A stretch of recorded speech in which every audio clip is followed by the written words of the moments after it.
ምክትል ጠቅላይ ሚኒስትር ተመስገን ጥሩነህ ኢትዮጵያ በሀገር በቀል የኢኮኖሚ ሪፎርም በመመራት ተወዳዳሪ የኢንቨስትመንት ዘርፍ እየገነባች ነው አሉ። አራተኛው በኢትዮጵያ ኢንቨስት ያድርጉ ከፍተኛ የቢዝነስ ፎረም የመክፈቻ መርሃ ግብር ለቢዝነስ ስራ ዝግጁ የሆነች ኢትዮጵያ በሚል መሪ ሀሳብ እየተካሄደ ይገኛል። ምክትል ጠቅላይ ሚኒስትሩ በዚህ ወቅት ኢትዮጵያ በሀገር በቀል የኢኮኖሚ ሪፎርም እየተመራች ተወዳዳሪ፣ ተገማችና ምቹ የኢንቨስትመንት ዘርፍ እየገነባች ነው ብለዋል።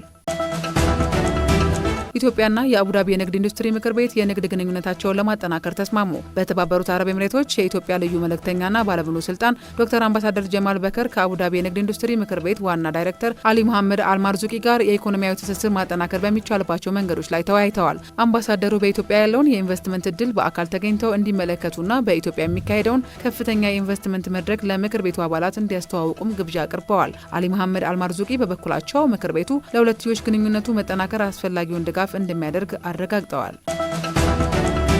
የሐረሪ ክልል መንግስት በክልሉ በየዓመቱ ለሚከበረው የሺዋሊድ በዓል እንኳን አደረሳችሁ መልእክት አስተላለፈ። በመልእክቱ በዓሉ የክልሉን ሕዝብ የመቻቻል የአብሮነትና የሰላም እሴት በማጉላትና የቱሪዝም ዘርፉን በማጎልበት ረገድ ጠቀሜታው የጎላ መሆኑን ገልጿል። በዓሉ ህብረ ብሔራዊ አንድነትን እንዲሁም የክልሉን ልማትና እድገት የበለጠ ማጠናከር በሚያስችል መልኩ በደማቅ ዝግጅት እንደሚከበር አስታውቋል።